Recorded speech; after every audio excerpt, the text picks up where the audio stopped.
So, hey guys, Chauzu here.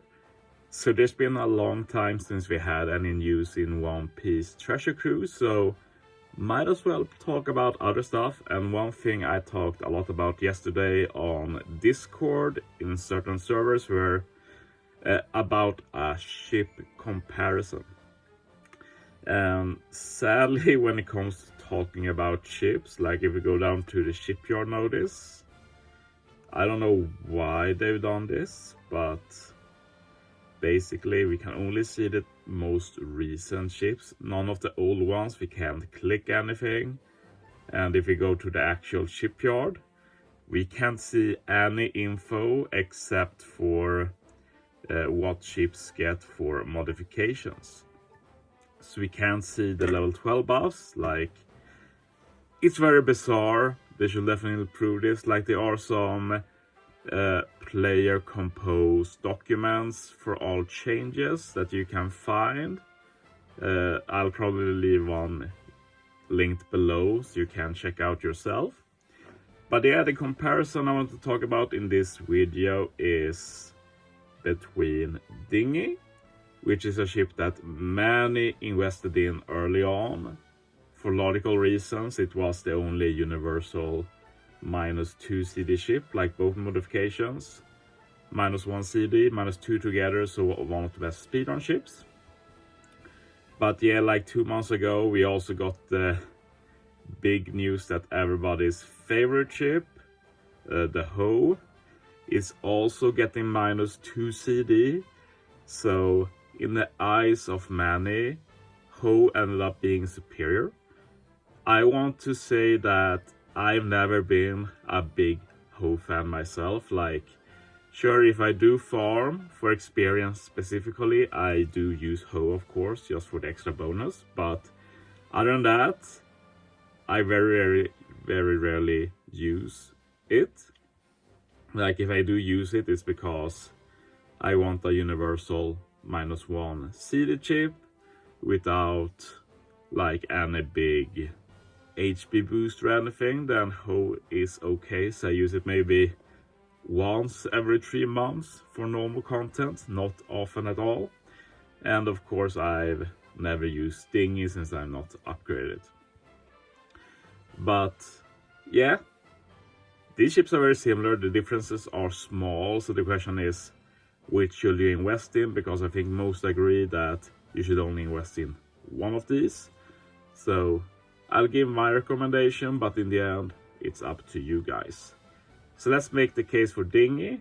So Dinghy, -2 CD, speedrun ship, 1.65 times attack, 1.5 times HP.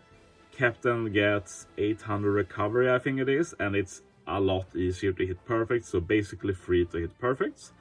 And all of that is really good. I've said it many times that Dinghy has basically been the new whale sharks in terms of the new universal ship, like the first ship you pick if you don't know what ship to go for. So yeah, the main thing that stands out with Dinghy are two things, I guess. First, we have the very much easier perfect, which might be a selling point for some people. It does have some negatives though, like any great barrier you need to basically work around. It's very hard to hit greats with very much easier to hit perfects. And this is, by the way, why I've made a case that auto battle in One Piece Treasure Cruise should be guaranteed greats. This way you got some more options to work around great barriers. I know some people disagree with that, but I still strongly believe in that. I hate this RNG good, great, or perfect. Just give all greats, that would be amazing. But yeah, but the big thing with Dinghy, I guess, is that it's a speedrun ship, good attack, but 1.5 times HP. And I'm going to admit this is something I not really cared too much about, but having a lot of HP is probably getting more important, mainly due to mechanics like Rush that really wants you to have over 100k HP. Other than that, like in the past, I've been very much, well, I've been taking jabs at people who have upgraded Dinghy and said that well, sorry, you can't upgrade the Hoe ship now. But I guess that's legitimate, so like if you did upgrade Dinghy, like just take it. Like you didn't do a bad choice at the time, it will still be good. It's just that you should probably not upgrade the Hoe ship now. Even if you care about experience and such, like we get so few super colas, it's just not worth it in my opinion. But if you're not upgraded either, then we get into Hoe. If I can find it, there we go. So Hoe, well, there's a lot of similarities to Dinghy. -2 CD, 1.65 times attack, so that's the same. Then instead of having an HP boost, Dinghy gives increased healing, and of course you get extra experience 1.75 times. And if you upgrade the modification, it becomes 2 times experience, so by far the best permanent experience ship. Like the best experience ships are any ships at the end of the day. So that's a cool mechanic, but in my eyes that's a bonus. I think Hoe is a great ship, but I don't really care about experience myself. As said, if I farm like for Hemes for example, then of course I'll use Hoe. But that's just a bonus, like that's not when I'm going to invest in the ship. What I like about Hoe is first the -2 CD, of course, universal ship. But then I actually very much like the no HP. And when I debated this, they basically asked, why do you care about no HP boost? And that kind of put me off guard, so I'm not going to talk too much about it here, but that made me realize that this is something I've been thinking about myself, but I'm not really put it into words why low HP is important sometimes. Like, I can only give some small examples, like low HP makes it easier to hit 100% HP in case you get like a small despair, stuff like that. While if you have a lot of HP, getting to 100% HP is harder. Also, it's just easier to manipulate your HP in general in terms of taking burn damages. Like sometimes you want to drop below 50% HP, for example, and the lower HP you have, the easier it is to do it. So that's the like general examples I can give right now. I will try in the future to keep this in mind when I make teams, because I know I make quite a few teams where I want my HP to be low. So then I can take those real life examples and make a proper video about that in the future.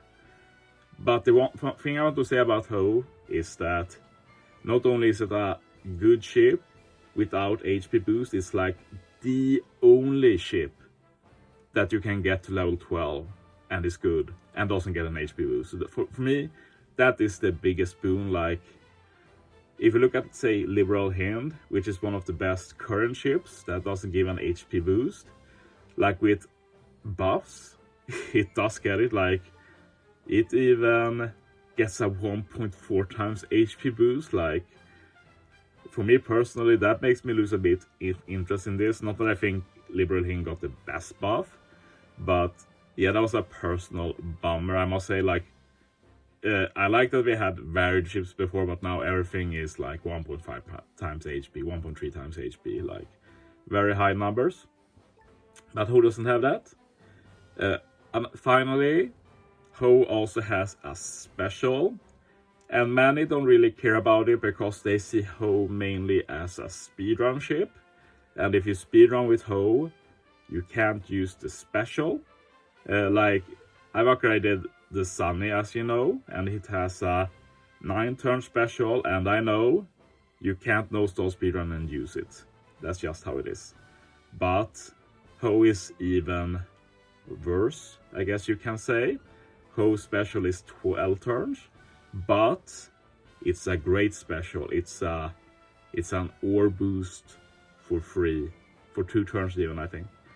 So that both makes it a great complement to Sunny. So if you upgrade Sunny and Hoe, you have the ability when team building, like, do I want to get a free ore boost or attack boost? What do I need with this team? But also you just get a great speedrun ship in general. So yeah, the issue sadly is that the special is not 15 turns but 12 turns, so it's a bit slow, but I'm thinking mainly in terms of like Pirate King Adventures, where you already stall a bit, since most people don't use full boost teams. You kind of need to stall them, so you might as well stall a bit extra to get that ore boost. And it doesn't need to be a big stall, since probably you'd save that ore boost for final stage, so that's not as bad as needing it for stage 3 or something. So overall, I'm a big fan of Hoe, and as said, it's not mainly for the experience. The experience is a bonus. It's just a great complementary ship. Like, the way I see it, Hoe is the only no-brain investment, since you get so many unique stuff in one ship. You get the -2 speedrun, which only like Hoe and Dinghy has universally. You get no HP boost, which Hoe is basically the only ship who has that buffed. You get a great special that gives you another way to use the Hoe if you don't want to go the speedrun route. And of course, you just got the best experience ships, which can be universally useful. And I'm not going to lie, like, having high experience on like the default ship, like I talked about Whale Sharks being the old default ship, then it became Dinghy. Now it's like Dinghy or the Hoe, depending on which one you have. So of course, having experience there is a nice bonus, even if it's not the main reason I will upgrade it personally. But up to you, and as said, if you invested in Dinghy, you didn't do a bad choice, but you don't really need to do Hoe then, at least not rush. There's so many good ships, you don't need 2 near identical ships, in my opinion. But yeah, let me know what you think. Have you invested in any of them? Or are you like me and haven't invested in any of them yet? Personally, I'm waiting to see if we're getting a Grand Voyage in the coming months. I really hope so. And if there's any special ship needed for them, I'll upgrade it. Otherwise, I think I'm also going with Hoe personally. But yeah, that's the end of this video. Thanks for watching, guys. See you next time.